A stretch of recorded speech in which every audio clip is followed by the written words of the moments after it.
You're listening to IRN, the Inception Radio Network, Chicago, Illinois.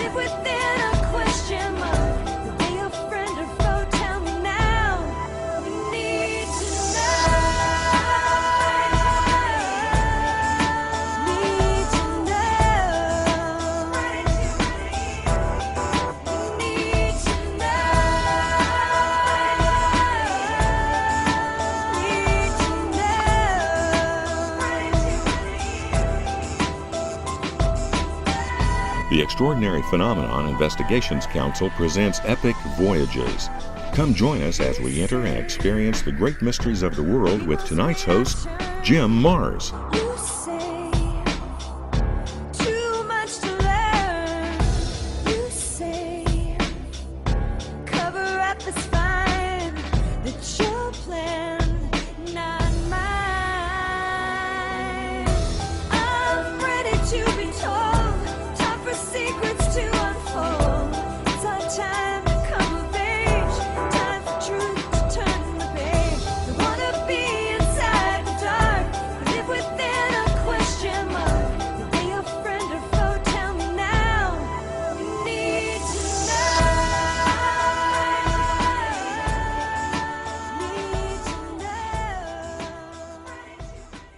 When all the young people in Britain started throwing tantrums and rioting in the streets, the Washington Post tells us that they somewhat resemble the street uprisings in the Middle East, but the British rioters seem motivated more by greed than political fervor.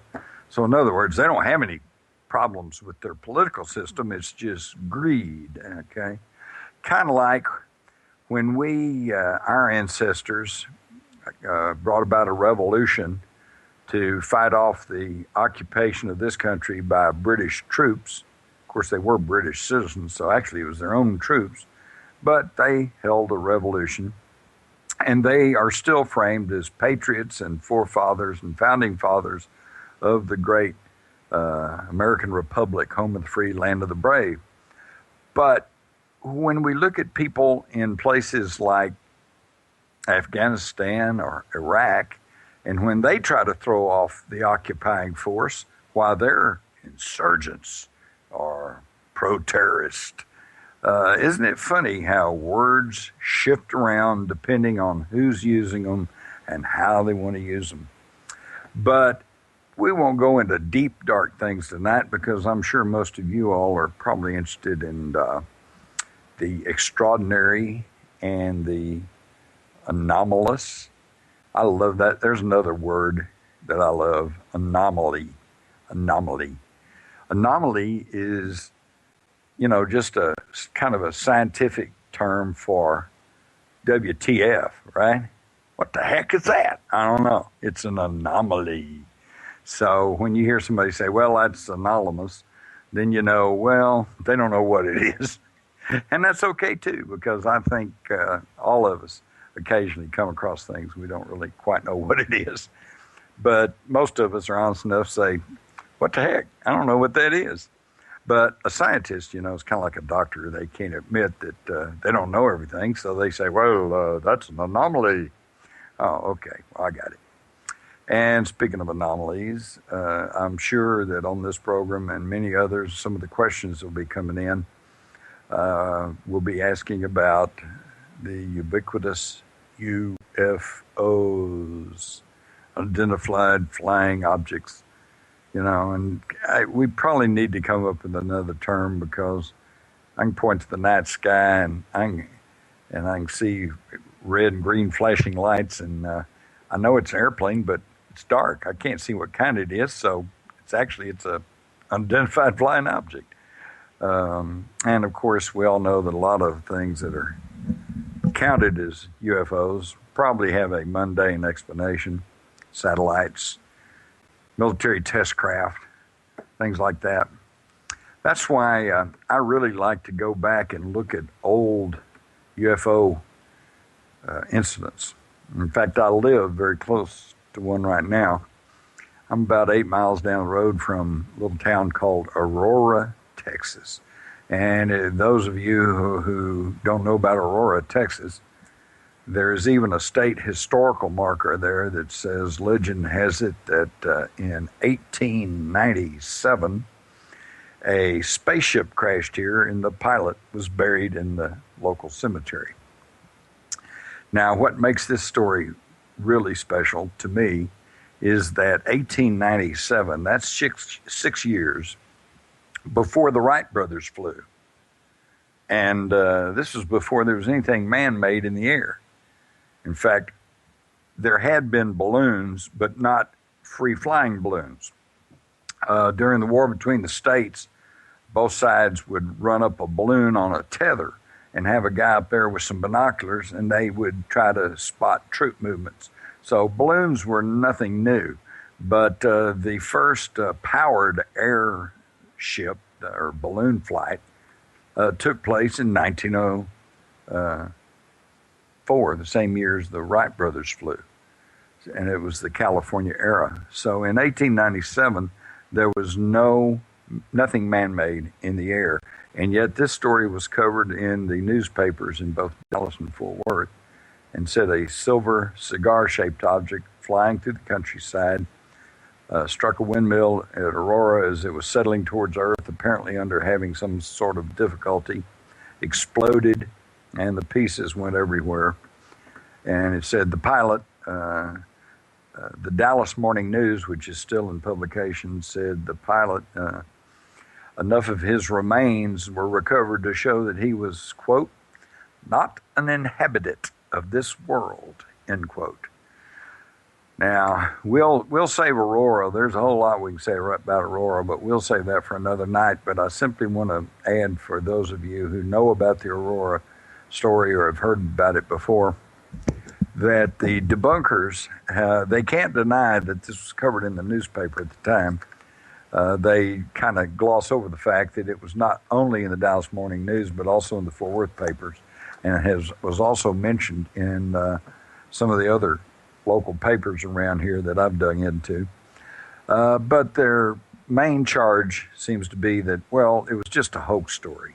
The little town was having a hard time, and they were trying to build up some publicity and get people to come and move to the little town, which that always kind of strikes me as odd. Who would think that you say, hey, a spaceship crashed and a little spaceman was here? You know, what's that going to do to draw, maybe draw a crowd, but I don't think it's going to draw anybody to live there. But anyway, that's been the argument, that it was simply a hoax story planted in the newspapers to try to draw attention to the little town of Aurora. Well, that sounds reasonable enough, and I listened to that for a good number of years until I finally got hold of the entire front page of the Dallas Morning News for April the 19th, 1897. There are 16 stories on that front page. This is back at a time when there were no pictures in the newspaper and 8 columns, little bitty type. So you could get 16 stories on the front page plus 2 whole columns of little bitty copy-only ads, mostly for lawyers. And all 16 of the stories on this edition of the Dallas Morning News, every single one of them, that were coming from correspondents as far north as Oklahoma and as far south as Austin, Texas. Every single one of them was talking about the silver cigar-shaped object flying through the skies of North Texas. So even if you want to continue to argue that maybe it didn't crash in Aurora, there is no question that some type of object was flying in 1897 at a time 6 years before the Wright brothers ever flew. While I'm on the Wright brothers, let me point out a little something that you may or may not know about that. When the Wright brothers flew at Kitty Hawk, there were reporters from New York and Philadelphia and all of them up there. This was North Carolina, I believe.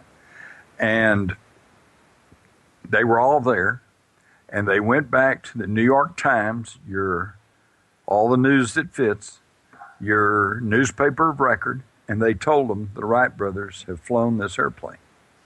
The editors at the New York Times says, bourgeois, man was not meant to fly. If God had meant us to fly, he would have given us wings. And they refused to run the story. In fact, it was about a year after the Wright brothers flew at Kitty Hawk that the New York Times finally got around to actually printing a story about their feat. And the only reason they did that was what I call magpie journalism. You know, one magpie, they'll all be sitting on the fence. You can even throw rocks at them, and they just sit there. But if you can get one of those magpies to fly off, then the whole flock takes off after them, and there they go. Finally, after about a year, the Wright brothers were welcomed in France and invited to come over there and demonstrate their flying machine, which they did. And the European media just made hay out of it. They went wild. They printed big stories about, wow, man has finally developed heavier than air flight. And the European media was finally full of the development of the Wright brothers. And the good old New York Times finally followed suit about a year after their successful demonstration at Kitty Hawk. Now, why would I bother you with that little piece of historical minutia? Because, folks, just because it's not in the newspaper doesn't mean it's not happening, okay? Same thing with today with television. Just because you don't hear about it on television doesn't mean that it doesn't happen. So we're going to be talking about all kinds of good stuff like that. And if you want to know more about Aurora, I'll be glad to take calls for that, as well as just about anything else. But it's funny how time flies when you're having fun. And time is a very funny thing. I'm sure that most of you who have looked into the UFO issue, you're well aware that one of the big issues involved in UFOs is missing time.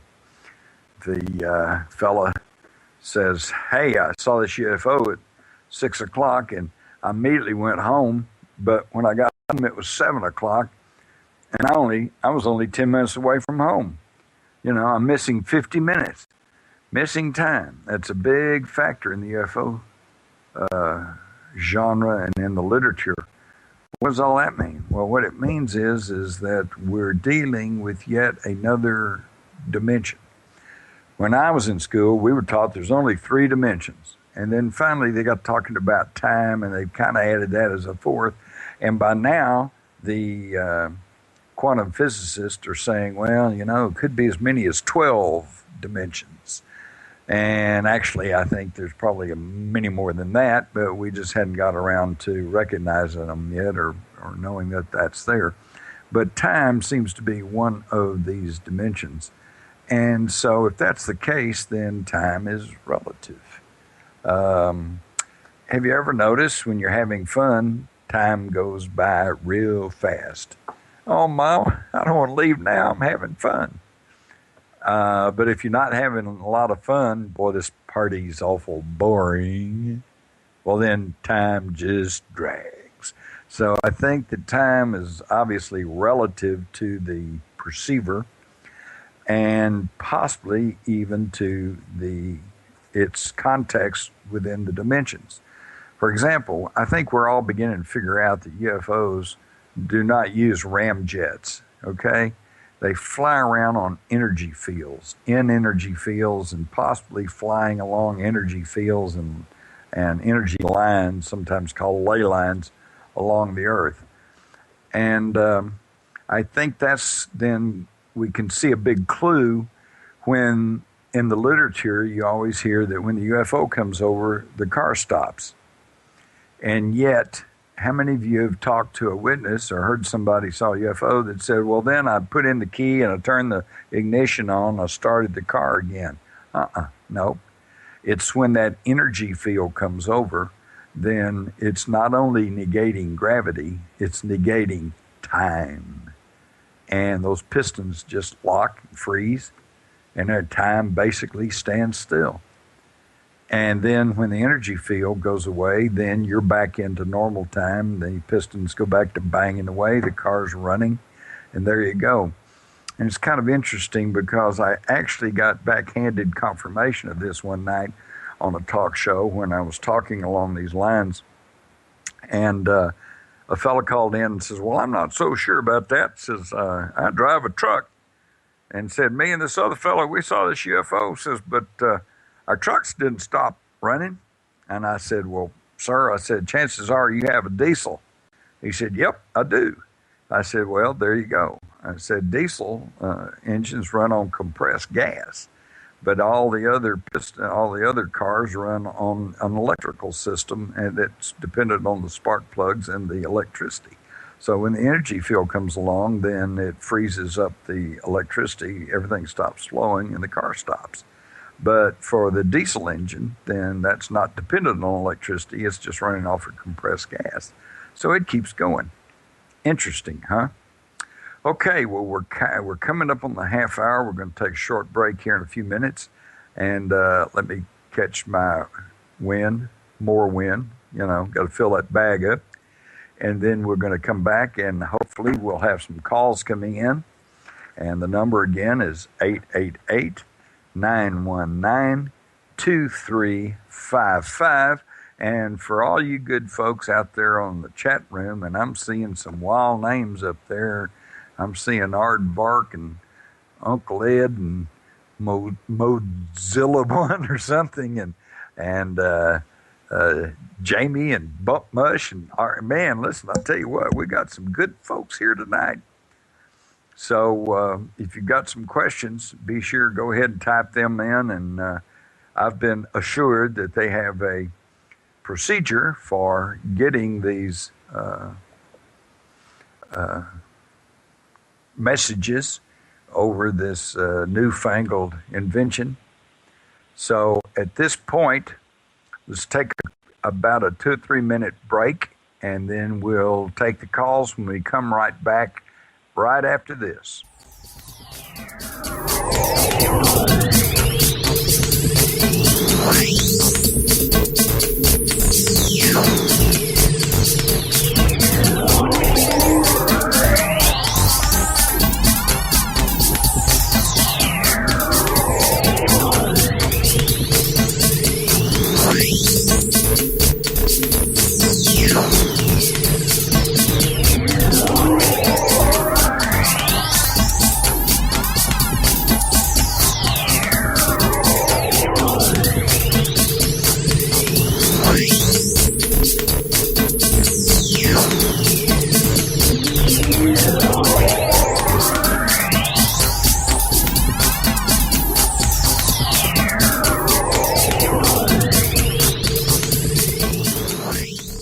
EPIC is Extraordinary Phenomena Investigations Council, the forum for scholars, experts, and those fascinated by and involved in the study of ancient civilizations, conspiracies, cryptozoology, ETs, and UFOs, fringe science, the paranormal, shamanism, and all manner of extraordinary phenomena.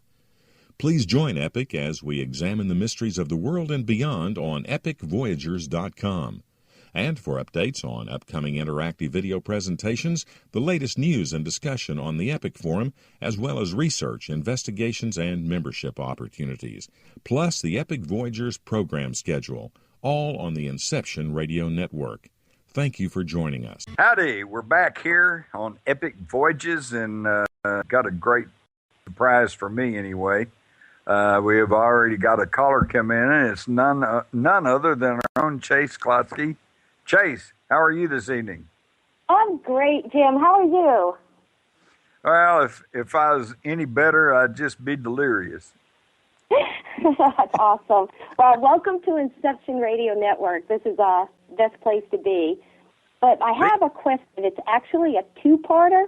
Okay, well, give me one at a time. My brain only functions, at a slow pace.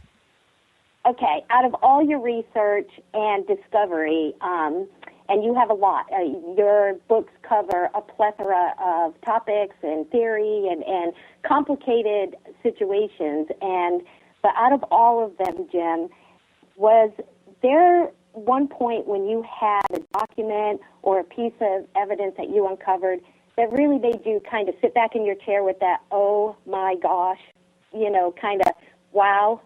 And what was that evidence or document? And I'll wait for the second part.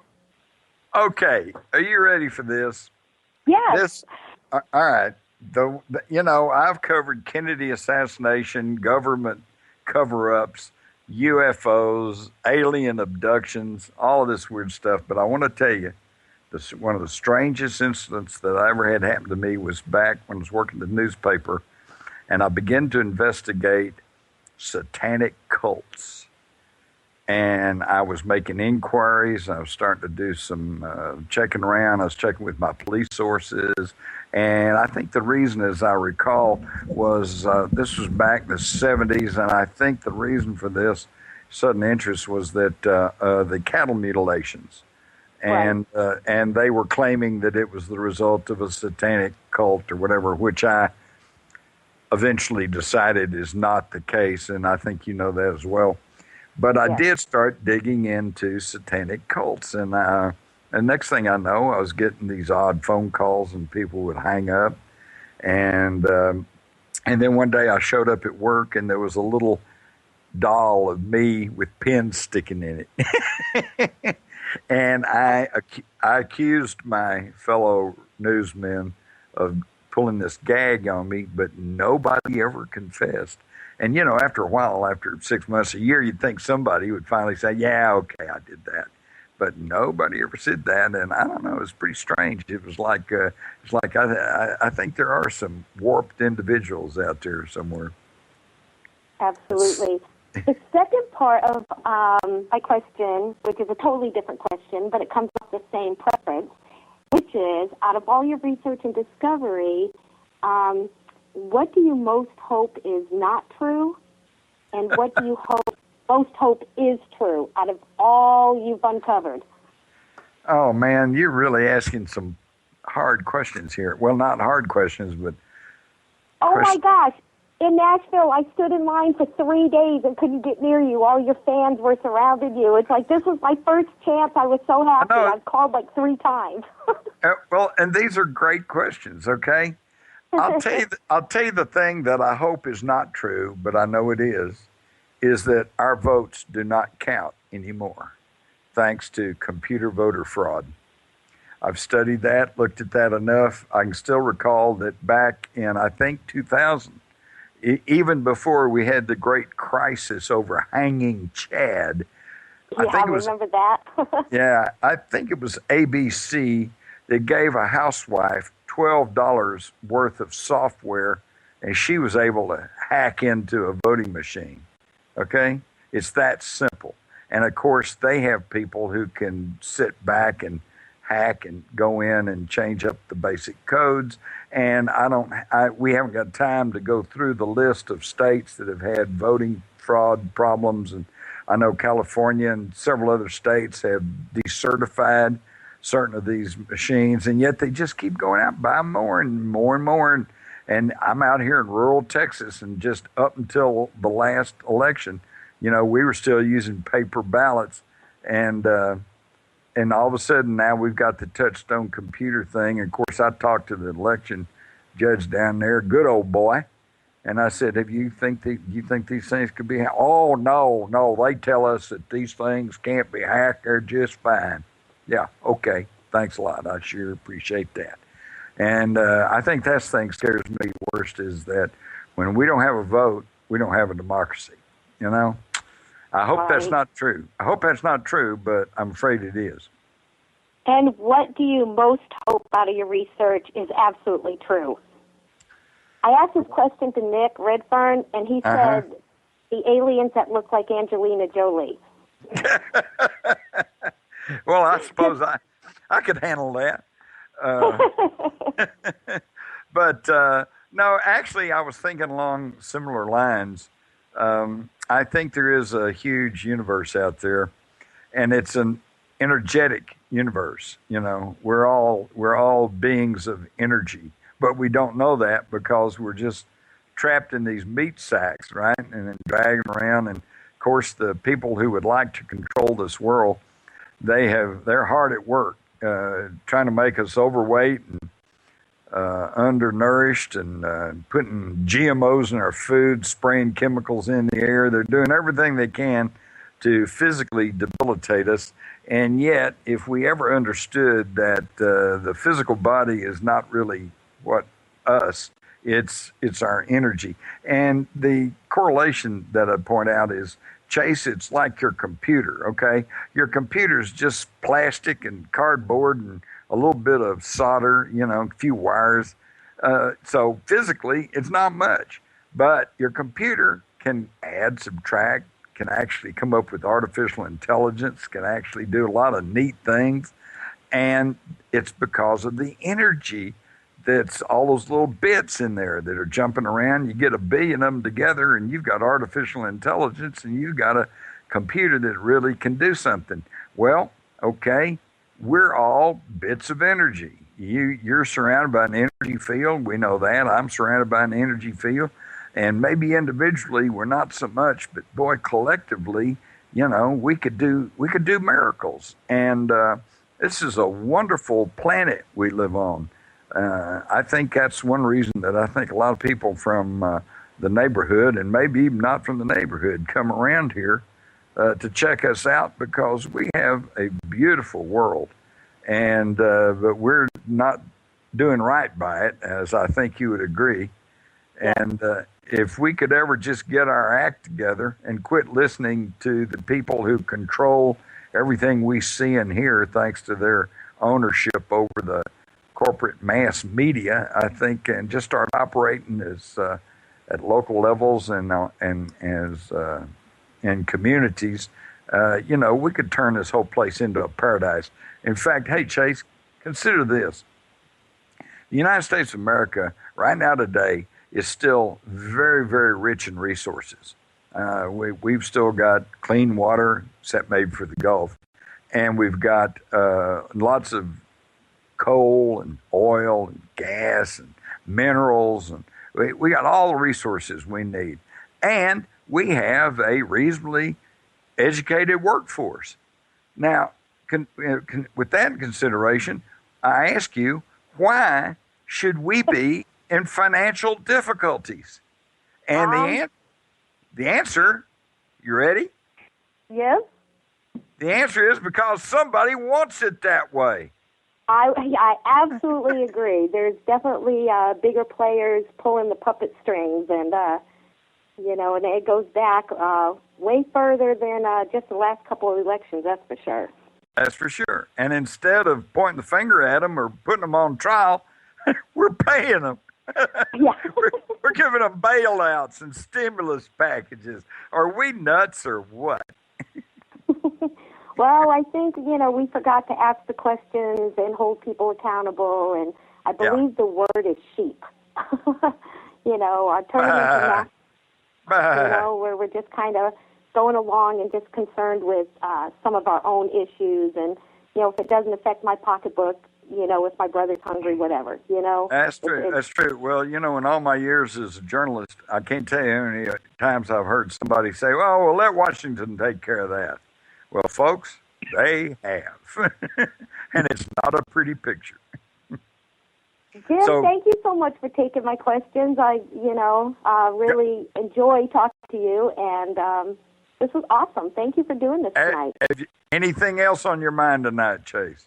Well, I could ask 50 more questions, but I don't want to hog the time, and I know there's a lot of people who want to talk to you. So, as I learned in Nashville, I wasn't joking about how many times I tried to, you know, get up to, you know, talk to Jim, and completely surrounded at all times with fans and people. I couldn't get near them. It was crazy. So this was a great opportunity, even though we talked before. But maybe I need to hire a security guy or something. I don't. But I'll hey, stand guard for you. Will you do that? Will you do that? I would appreciate it. Absolutely will. Next time, put me in. All right, there you go. And then your payment will be you get to ask an extra question on your own. Oh, you're so generous, Jim. Thank you so much, and we'll talk soon. Thanks, Chase. And listen, All right, everyone. bye-bye. Chase is another one of these permanent, temporary, moving host on here on Epic Voyages. So be sure and check her out. She is a dynamo and a really sharp and thoughtful person. Okay, do we have any more callers at the moment? Hello, Jim. Yes. Yes, this is Michael. Hey, Michael. How are you? I'm Chase's co-host. It's ironic that I was able to get on right after her. Oh, I think you and Chase are double teaming me here. Well, I got a good one for you, and I'm just curious about your opinion on this. All right. As we say in the JFK assassination research community, shoot. Okay. You're aware, of course, of this asteroid that's coming into our galaxy, and Elenin. has passed. Yeah, yes, Elenin. Yeah. Right. Which has passed Pluto now and is heading in. But the ironic thing about this, it's not coming from the Kuiper Belt because the Kuiper Belt isn't out that far. So do you have any ideas of whether this is, since we don't have any eyes out there really, whether this is truly an asteroid or potentially something else? Oh, boy. You're trying to put me on the spot here. No, you don't have to answer it. You really don't. But I wanted to know your opinion. Well, hey, Michael. Actually, yeah. I really can't because that whole issue is still in my file. Okay, I've looked at all the information coming down the pike from here, there, and everywhere, and I just have to scratch my head and say, but I'll tell you this: I don't think we're getting afraid of it from the experts that we would expect to get the straight account from. For one thing, there's several things that really bother me. Number one, of course, is the Doomsday Seed Vault in Spitsbergen, Norway, where they have salted away every heirloom seed on the planet in a air-proofed vault in a granite mountain. And then you look and see who were the sponsors of that, and we find it's Bill Gates, and it's the Rockefeller Foundation, and in conjunction with the country of Norway and Monsanto. And interestingly enough, Monsanto's not putting any of their damned old Terminator seeds in there, that you have to go back buy every year. They're putting heritage and heirloom seeds in there. You got that right. And then we find out that the latest telescope, our latest radio telescope, is being built in Antarctica, and that the Vatican is building a radio telescope in Antarctica. And of course, the people who've been trying to tell us about Planet X or Nibiru or Wormwood or whatever you want to call it, they all say it's going to be coming in from the south. So that means Antarctica would be the ideal location to try to spot something like this coming in. And I don't know, there's just a lot of things going on that really bother me. And yet when you ask, the science guy or the guy on the TV or somebody at NASA, they all go, oh, no, don't worry about it. Everything's fine. But of course, Michael, I think you probably lived long enough as I have to know that just because they tell you everything's fine does not always mean that it's fine. Because I can still remember when they told us there was light at the end of the tunnel in Vietnam. We had that thing covered. Everything was good. We were going to be able to pull out of there, and we had everything under control. And of course, then we got the Tet Offensive. And that all went down the drain in a hurry. I remember that. 6 or 7 more years of war. So you got that right.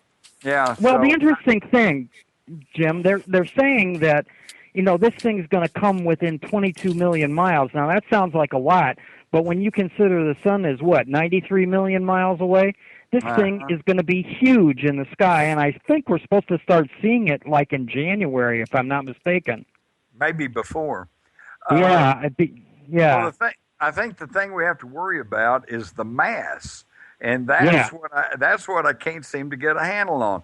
First, we're Right. told it's an asteroid, and then we're told no, it's just a comet, just this dirty ball of ice. But even comets have some mass and or can pull various asteroids and pieces of space junk along with it. And of course, Sure. then we're told maybe it's a dwarf star or a dark star that's imploded. If that's the case, then that could explain why we can't see much, and yet Right. and yet the mass could be incredible. Okay. Yes, it could. And if it's coming that close, even with just a little bit of mass, you know that it's going to cause disturbances on the Absolutely. Earth just because of celestial mechanics and the stress of gravitational pull. Exactly. And if it's a dark star or a black hole or another form of energy coming from outer space that we don't even have a clue about, Yeah. who really knows what this thing is going to be? Well, I can tell you. I can tell you Okay. right now with absolute surety, okay? I'm ready. It's an anomaly. That's a good one, Jim. You had to bring that word back into this whole thing, didn't you? I had to bring that back up. Yeah, I did. It is good. It is an anomaly. It's okay. It's It's okay, folks. It's okay. Go back to sleep. It's just an anomaly coming in. That's right. It's one of those things that we have a strange word for, but we don't even know what the meaning of the word is. That's right. We don't know what the heck it is. That's right. Well, that's all I have. I don't want to clog up the line, Jim. It's been great talking with you.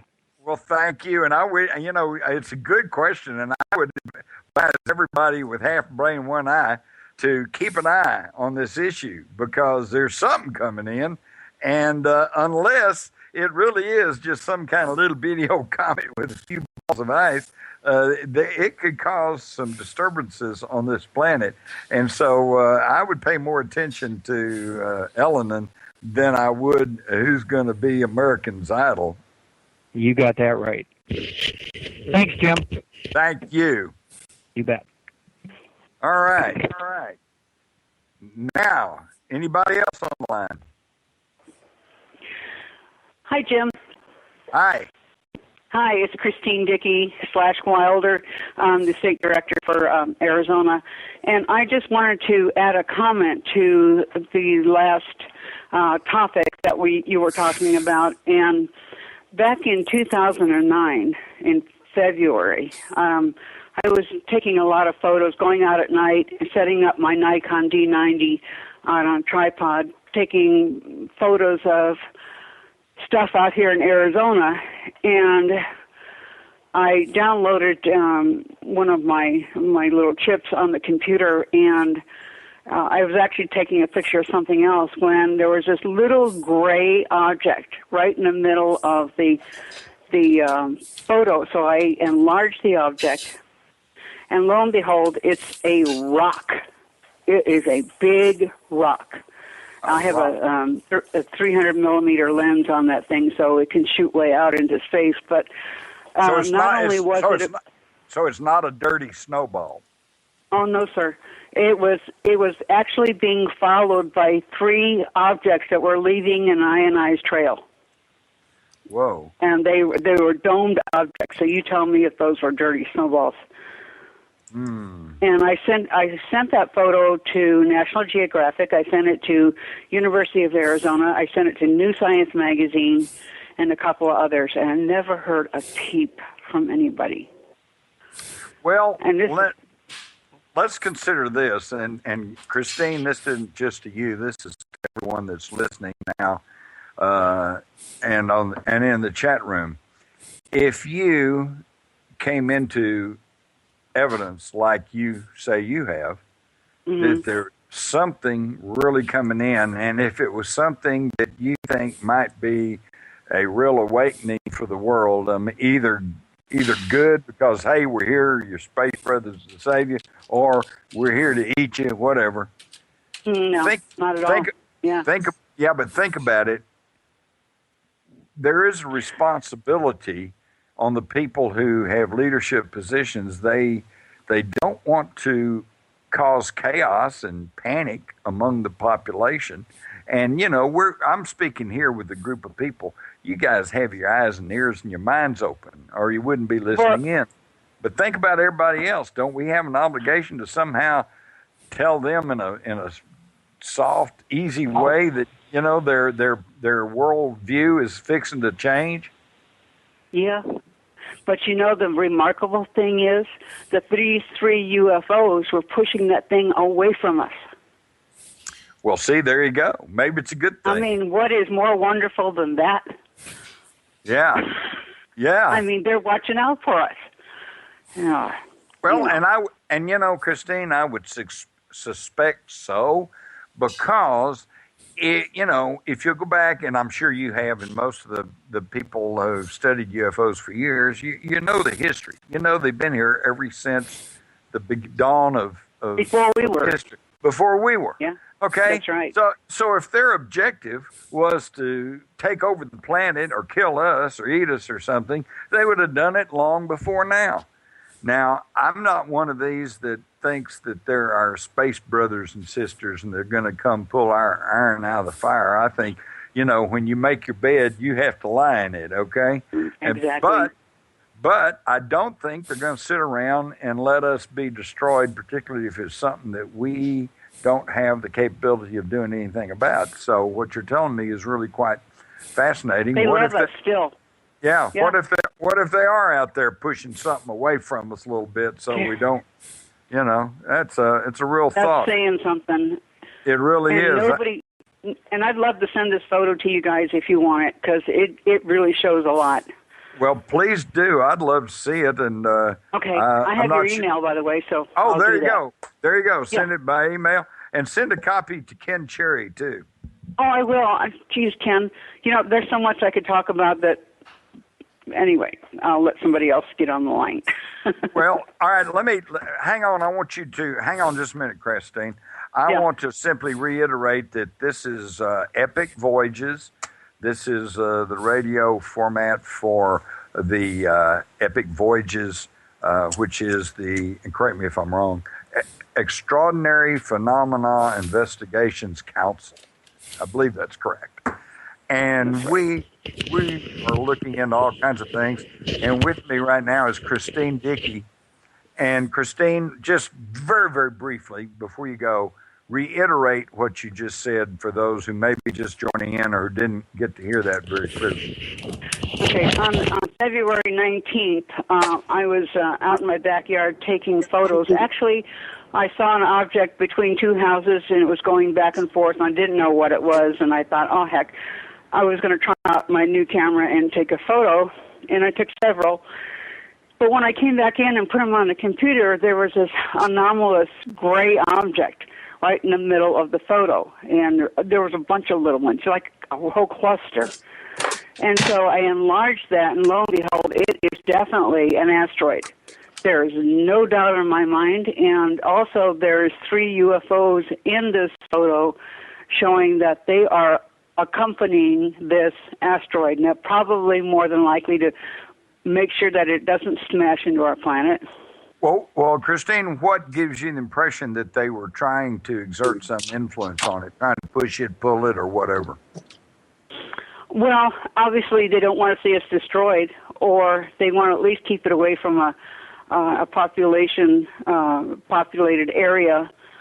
My guess is that if this thing hit us, it would be like the end of the dinosaurs all over again. Yeah. So, yeah. Well, maybe they want to make sure they get to see the conclusion of Harry Potter. Yeah, maybe they just don't want it to blow up so they can come back. Right. Anyway. Right. Well, thank you so much for the call. That was quite fascinating. So now we have another. Okay, I think we have. Thank you, Christine. I think is James. James, are you still on hold? Is James out there? Oh, damn. All right, who we got next on here? All right, I'll tell you what. Let me answer to Vic's Alien. I guess it is. And since it's a VIX alien, I'm assuming this may be a female, so I'm going to say she is asking, do I think the Tunguska crash could have been a UFO? And I want to tell you something. I've written about that, and I've studied that for many years. And the bottom line answer is yes. And the reason I say that is because there is good evidence, both eyewitness and otherwise, that the object that created this giant explosion over Siberia back in 1907, 1909, that was monitored all around the world, that there was a course correction at the last moment. And of course, a meteor doesn't make a course correction. And also, I have reason to believe that there's more to it than we know or have been told because of my dealing with the Army's remote viewing unit. And some of them went to take a look at that, and they said it was, here comes that word again, it was an anomalous, I can't even say it now, anomalous object. So I think there was something going on there. And we haven't been told the full straight of all of that. And as Vix Alien points out, whatever blew up before it hit the ground because there's no crater, and yet it created an explosion that was tantamount to a low-yield nuclear explosion. Okay, we've got a question from Just Sarah. Oh, listen, come on, Sarah. It's not just Sarah, it's the Sarah. Where else can I find information on Aurora? I'm wanting to do a research paper on it. Okay, well, come to Wise County and I'll give you a tour. Aurora, Texas, by the way, is located about 20 miles north of Fort Worth. It's on Highway 114, just off 287. Find more information on Aurora. What am I thinking of? Of course, read Alien Agenda.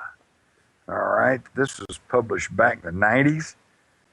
Publishers Weekly says the most entertaining and complete overview of flying saucers and their crew in years. And, of course, that's Alien Agenda by Jim Mars, by my book.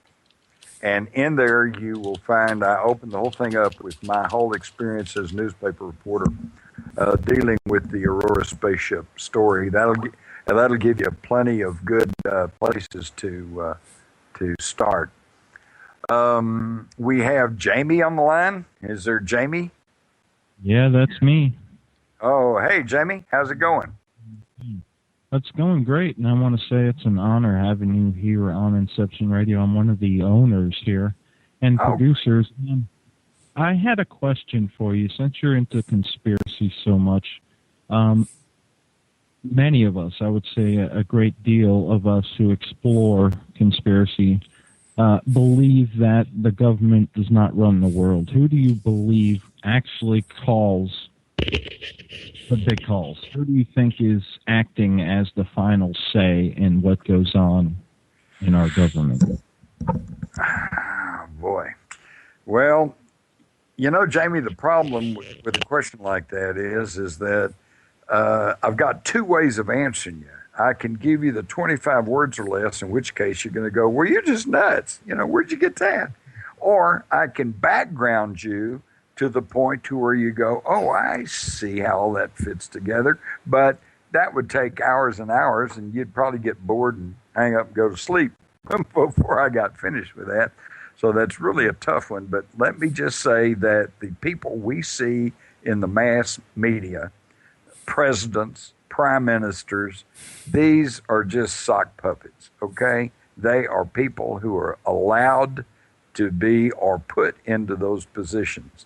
And there are financial powers, and I would say finances because I think it was Meyer Rothschild who was quoted as saying, I care not who makes the laws as long as I can control the money. Because whoever controls the money, it's the golden rule. You know, whoever has the gold makes the rules. And and you don't really hear about those people much, okay?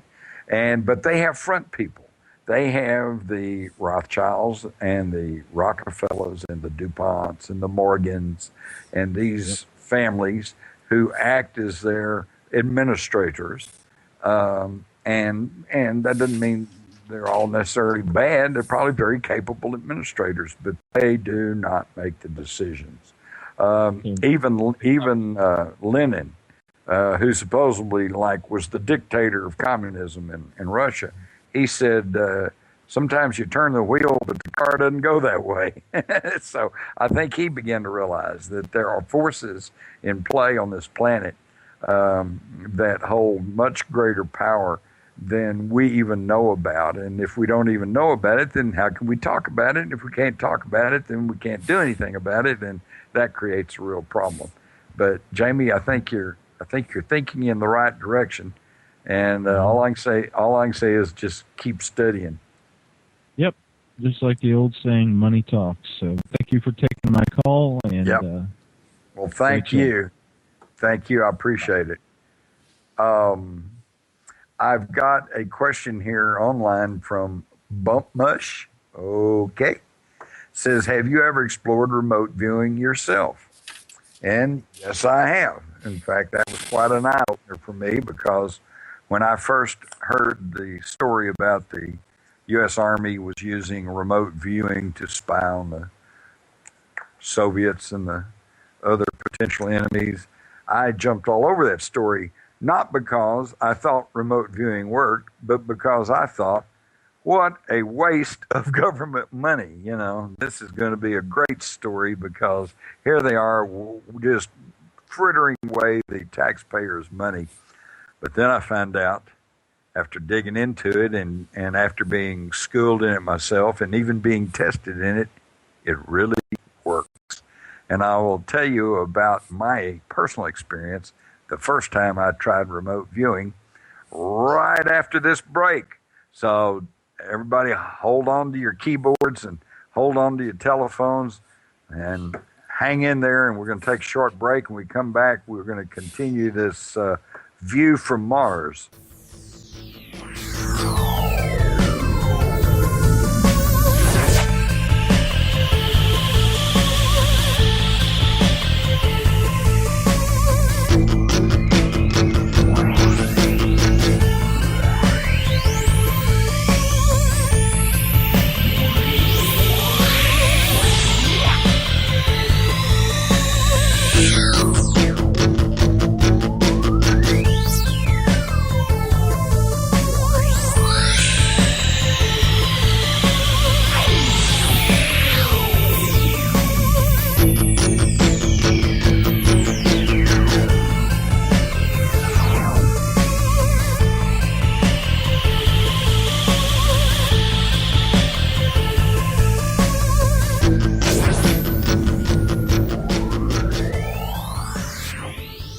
EPIC is Extraordinary Phenomena Investigations Council, the forum for scholars, experts, and those fascinated by and involved in the study of ancient civilizations, conspiracies, cryptozoology, ETs, and UFOs, fringe science, the paranormal, shamanism, and all manner of extraordinary phenomena. Please join EPIC as we examine the mysteries of the world and beyond on epicvoyagers.com. And for updates on upcoming interactive video presentations, the latest news and discussion on the EPIC Forum, as well as research, investigations, and membership opportunities, plus the EPIC Voyagers program schedule, all on the Inception Radio Network. Thank you for joining us. Howdy, we're back here, View from Mars on EPIC Voyages. Speaking of, before I forget about it, anybody that's around the Dallas-Fort Worth area, on August the 28th, I will be making a presentation to the EPIC meeting here. You go to the EPIC website, you'll find all the details, directions, everything else. And I don't think you want to miss this one. I'm only going to talk about the hidden history of the world and try to cover that in a little more than an hour or so. That's kind of like saying, well, hey, take a minute and tell me everything you know. Okay. And I want to mention also, once again, the call-in number is 888-919-2355. And I'm almost dead certain that that is a toll-free number. So don't hesitate. As Chase and I were talking about, we may have a wallflower contest here to see who's the shyest person. But that's going to be a little difficult to judge, I guess, because the shyest person probably won't call in. But let's work on it. Let's all just stick our chin out and our best foot out, and we're going to go. As I mentioned before we took the break, I will tell you briefly my first experiment with remote viewing. And for those of you who don't know what remote viewing is, that is seeing, visualizing people, places, things at a distance without using the normal five senses. In other words, it's a psychic ability. And I know there's probably a few of you out there going, what? Because that's exactly the way I felt when I first heard about it. And I thought, this has got to be a waste of the taxpayers' money. So I'm going to dig into this story. Okay, what you do is you get in a very meditative state and you allow your inner self to connect with the universal energy grid.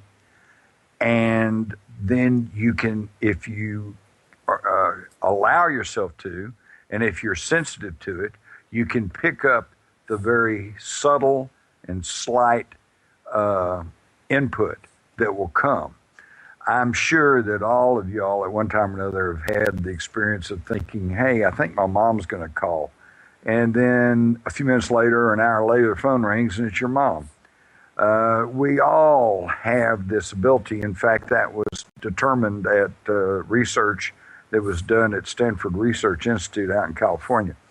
They found out some amazing things, that we all have this capability and that it's not limited by time or space. You can remote view in the past, you can remote view in the future. So anyway, when I first heard about it, though, I was pretty skeptical. In fact, I was highly skeptical. And so I was slated to fly out to Albuquerque and meet some of the guys that had been in the Army's remote viewing unit, and they were trying to start up a private business. And I was told I was going out to meet with them at their headquarters. So I'm thinking in terms of an office building or whatever. And so I had a leg up on this whole thing because back as a newspaper reporter, I had done a story on transcendental meditation. And in the course of preparing for that story, they had actually taken me through a course, and I'd learned how to sit down and relax and kind of clear my mind and get in a meditative state. So I did that because that's one of the first key steps in remote viewing. And then I said, okay, I want to know what this headquarters is going to look like. Well, I got a very definite impression of not a clear picture, okay? If you sit down and close your eyes and you've got a very clear picture of, say, a South Sea island with a grass hut and the seagulls going by and the waves laughing on the white shore, that's daydreaming, okay? This is a very subtle signal, but I got a very distinct impression of this one-story strip shopping center type place with a kind of earthy, dark earth tone, but the corners of the building were raised somewhat, and there was something jutting out. And this is where I made my first mistake. I found out later this is called analytic overlay. It's when you begin to try to consciously analyzing the information that you're getting, and that's when you'll start making mistakes. In other words, if you see something tall and pointed and filled with people, you might say, oh, it's a rocket ship. And then, no, actually, it's the Washington Monument. So you have to be careful of analytic overlay. So I thought, well, since it's in Albuquerque, it was probably Southwestern architecture, you know, with the wooden poles sticking out of the top of the building. But then I got also a very distinct impression of the floor plan, and I sketched it out, complete the writing down entrance, reception area, large conference room, hallway, offices. And so I took this with me out to my visit in Albuquerque. When I got out there, I realized that I probably wasn't worth a darn, because their office turned out to be a fellow's home, and it was a ranch-style home. It was nothing like what I had seen. So I kind of tossed my drawings over to him. I said, well, I guess I'm not any good. Well, a year later, I went back, and it seems that in an intervening year, they had not had the success they wanted with trying to hire their services to companies, but they had had some success in training people to do remote viewing, and so they had leased space in a brand new office building. They drove me to this office building, and when I pulled in the parking lot, I took one look, and I realized that's what I had been seeing, because it was a one-level strip shopping center type place, and the corners were raised, but instead of wooden poles sticking out, it was lions' heads. But there it was, something jutting out of the top of the raised corner. And then they handed me the official floor plan from this office complex, and I looked at it and I was literally blown away, because it was 100% exactly what I had drawn, down to the writing. They had labeled entrance, reception area, large conference room, and in fact, I am now of the opinion that I probably did not remote view the actual insides of the building. I think I remote viewed the floor plan, because my drawing was absolutely 100% what this floor plan was. And the kicker to the whole story is that when I did the drawing and did the remote viewing, this building had not been completed yet. It hadn't even been built. So apparently I had remote viewed a little bit into the future. So that pretty well set me back on my heels. And that's when I got serious about researching the history and the science behind remote viewing. And for those of you who might be interested in that, then all of that is together in my book, Sci-Spies, P-S-I, Spies, Psychic Spies, Sci-Spies. I think it's the true story of America's psychic warfare program, and it's published by New Page Books, and I would encourage you to get it. They did a very good job, and I still find it a absolutely fascinating subject. And before I get to any more questions, I already see somebody asking, do they still do remote viewing in the U.S. government? And my answer is yes and no. If you ask them, do you have a group of people that are hired by the government to do remote viewing, they're going to say no. And that's probably the truth.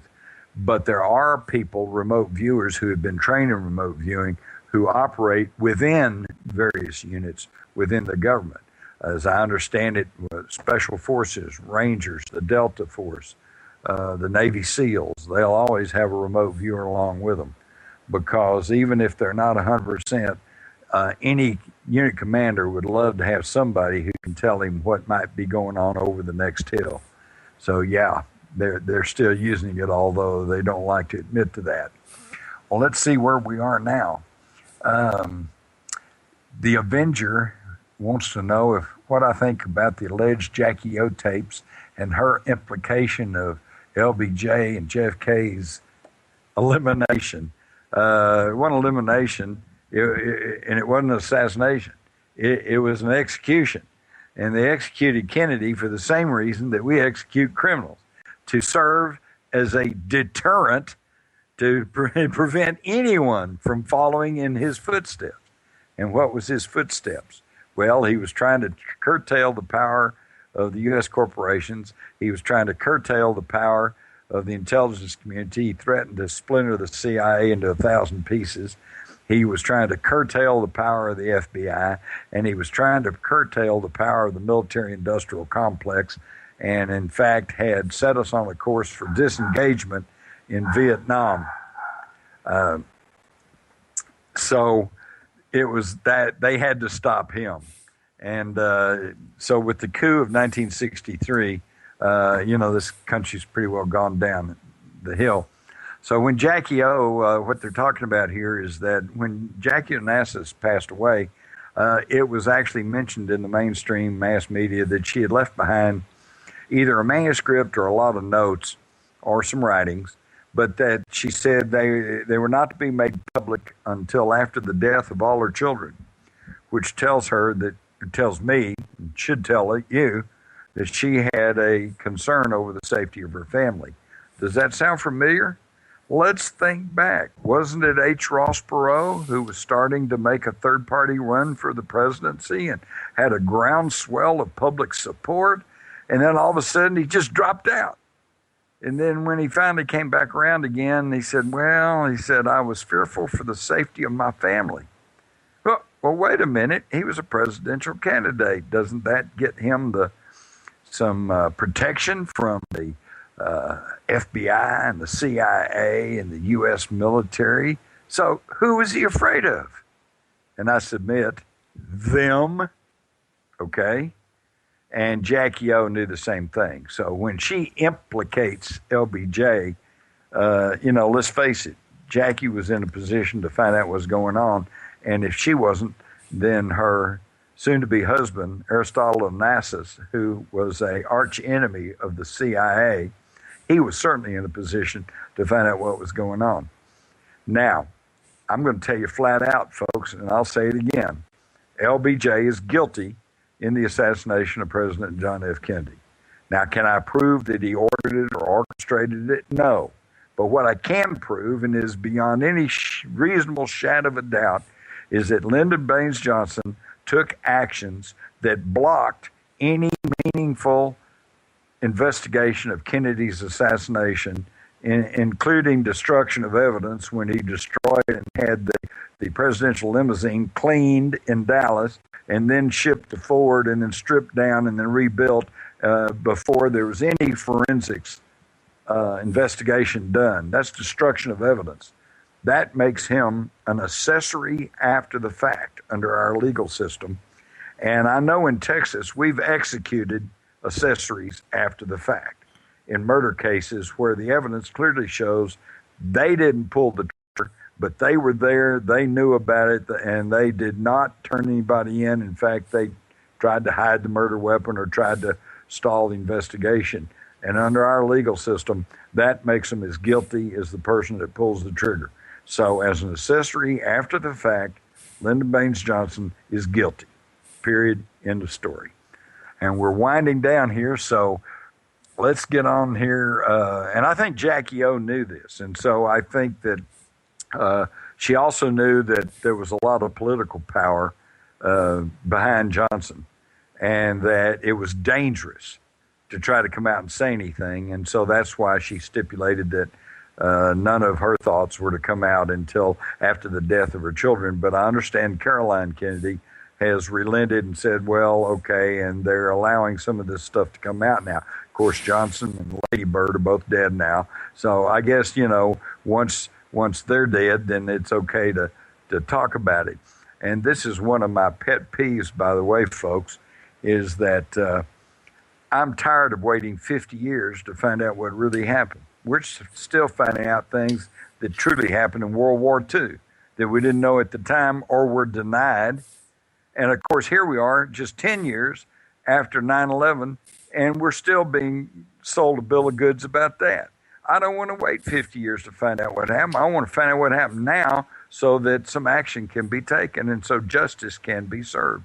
And I'm sorry if that makes me sound like some kind of weirdo, but I'm just enough of a old Texas boy that and have that cowboy spirit. I think right's right and wrong's wrong, and if somebody commits wrong, I think there needs to be justice done to it. And I don't think I'm being unpatriotic. In fact, I'm only following what I myself heard President George W. Bush say a day or so after 9/11. He said, essentially, we must not rest until we find out who's responsible for this crime and see that they're punished. So I'm just trying to do what he advocated. And sorry about that. But we're now finding out the truth. You know, back in the 60s and 70s, I was trying to tell people there was a big conspiracy to kill Kennedy, and I was the nut and the conspiracy theorist. And today, almost everybody agrees with me. And now there's things being accepted as just self-evident truth, such as Jack Ruby is connected to organized crime, which for 20 years or more, they say, oh, that's not right. That's not. Where do you get that? You're making that stuff up. That can't be good. That's not true. You're just a conspiracy theorist. So anyway, sorry to get on my soapbox, but I just get irritated when it takes 50 years for truth to come out. But Mush also wants to know about the party celebration the night before the Kennedy assassination. Well, I think what he's referring to is the fact that the Secret Service agents that were assigned to protect Kennedy were all drinking first at the Fort Worth Press Club, which I'm a former president of, and at Pat Kirkwood's Cellar Club in Fort Worth. And in fact, the Secret Service agents at the Texas Hotel there in Fort Worth that were supposed to be standing guard for Kennedy, they sneaked off to get a drink and left a couple of Fort Worth firemen to protect the President of the United States. That's a fact. How does that grab you? And at the Cellar Club, I know people who, I've been in the Cellar Club, and in fact, I got to be friends with Pat Kirkwood, who the cops all told me was the Jack Ruby of Fort Worth. And of course, he told the Warren Commission that they couldn't have been drinking because he didn't have a liquor license. He was an after-hours club. Everybody would go there after, you know, the movies and your date, or you went to party, and then you go to the cellar. And it's interesting because the cellar started off in a basement. It wasn't a cellar, but then fairly quickly he moved. And I always thought it was funny because they called it the cellar, but you had to climb this huge flight of stairs and go up to the second floor to get to the cellar. But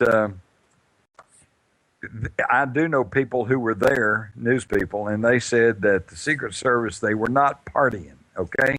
There was a party going on.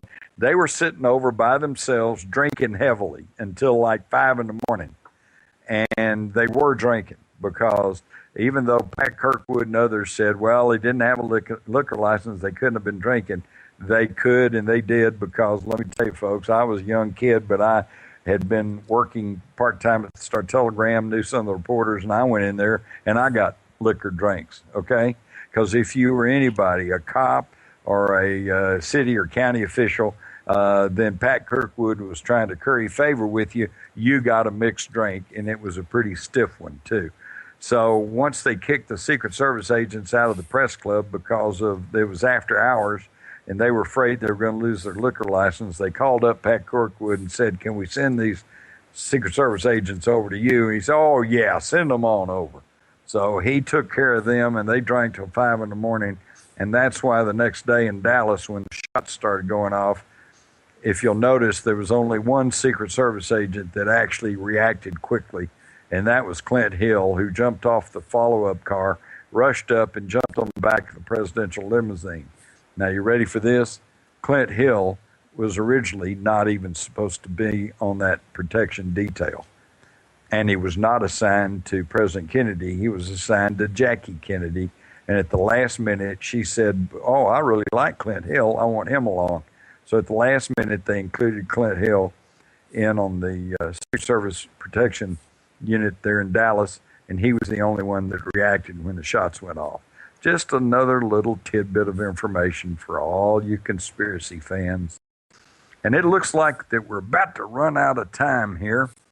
So let me give you the number so you can write it down for next time. It's 888-919-2355. This is your permanent temporary floating host, Jim Mars, giving you the view from Mars here on this balmy Monday night. I say balmy because it only hit about 95 today here. But listen, after 44 days of triple-digit heat, 95 seemed pretty balmy. So I thank everyone for participating. And Be sure and come catch my talk on the 28th. You can get the details at the Epic Voyagers website. Be sure and check out my new website. It's coming up. I don't think it's quite there yet. Write it down, stick it in your pocket, and about a week from now, pull it out and then go check it out. But jimmars.com, JIMMARRS.com. Check it out. I've got a brand new website coming out. It's got all the bells and whistles and floaty things and music and animation and, oh man, lots of good stuff. And I always remember, buy my books. Good night. Adios.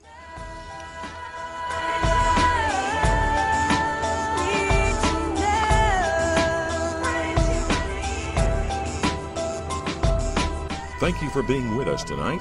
Please join us again next Monday evening for Extraordinary Phenomena Investigations Council's Epic Voyages. I'm Roger Peacock for Epic. Until next time.